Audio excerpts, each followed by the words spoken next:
Yes, so at the premises of the National Identification Authority, there are hundreds of citizens gathered here waiting patiently to take turns to get their Ghana cards. And the Ghana card is a pre-requirement to the registration of their SIM cards, racing against time to beat the deadline of the 31st May 2023 directive issued by the National Communications Authority. Most of the people you see in the premises here do not have the Ghana card, so their SIM cards obviously may be terminated or totally deleted from the system when they fail to get it re-registered.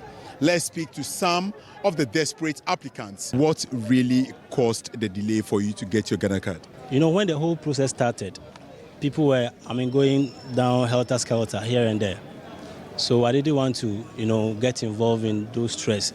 At least when it comes down a bit, I'll be able to at least have a free time and do it. I didn't know, and I believe most of the people here too didn't know that it will result in this kind of pressure. And my SIM card can only be registered if my Ghana card is ready. So I'm here. That's one of the main reasons why myself and all the people over here have mounted up here to have their card done. Let's speak to some of the people here. Hello, madam. Okay, you are in a queue. This long queue, when are you hoping to get your card registered? Oh, today. Oh, I want it today. You want it today? Yeah. And if it doesn't happen today, what will you do? Oh, it will worry me because I wasn't in the country before they started the process.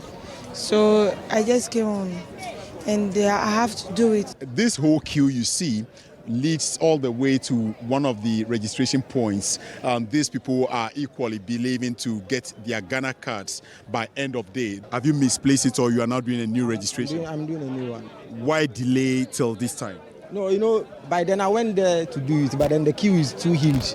So I took my time to do it later on. And then I heard they said they want to cancel our SIM cards. So I wanted to do it now. Now see the queue. Initially, they were not paying. And then they spread it all around the country. Now we are paying. They are doing it just in one place. That makes sense. It makes sense. How? The sense it makes is that you were reluctant. Yeah, fine. Now that you are... accept your faults first. I've accepted my faults. The thing was brought to your doorstep to get it done. You didn't do it. Now, and even that one was free, like you mentioned. Yeah, it was free. Now you're going to pay almost 300 Ghana cedis for it. Cedis, yeah. And you think that is the best for you? No, see, it has happened already. The harm has been caused already. Have you registered your SIM card? No, please. Till I get my Ghana card, I can't register my SIM. So why choose the last hour? As I was saying, we were very busy. We don't do our own work. So you need to ask permission if it is given to you before you can go on. Meanwhile, Professor Ken Ajimane-Tefua reacted to the concerns of the Ghana card applicants. We see a phenomenon by which whenever SIM card re-registration deadlines are extended, then the registration points, the additional registration point, that is additional to the registration, the NIA offices, all become ghost towns. But whenever the deadline is approaching, then we have a situation where we have an avalanche of demands, and in some cases, people almost stampeding. That's part of the reality, even though this is at a cost. The NIA head office here was set up as a premium registration center. I visited some SIM card registration centers in Accra on the last day of the exercise. The numbers were few. Some SIM card registrants explained why they delayed in registering their SIM cards. I haven't been around, so I came mostly for the registration. So I have to be going back. I think there was a bit delay in the system capturing my palm and all that. Other than that, I think it's been smooth. So I have done mine already. Because of the COVID, our office bought some SIM card and we had to register them in our names.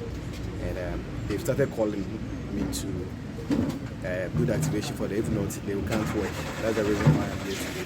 So you've done your personal one? I've done my personal one, yes. I have two of that. I've done all of them. I didn't choose the last day the reason I was here for the last days.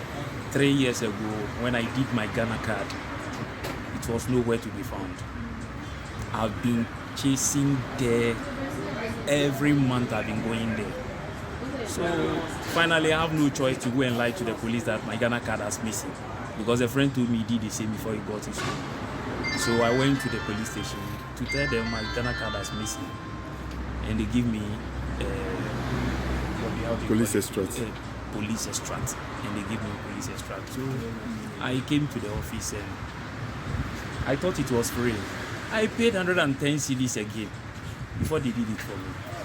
So that is it. If suppose it's not because of the SIM, I will not bother to have the Ghana card. A number of people you see in the premises of the National Identification Authority at this moment would know their fate as to whether their SIM cards that were supposed to be registered with the Ghana card will still belong to them or not. A number of them here are still complaining and struggling to go through the process to get their Ghana card, racing against time to be able to register their SIM cards as directed by the National Identification Authority. My name is Fred Duo, reporting from the NIA headquarters for Citi News.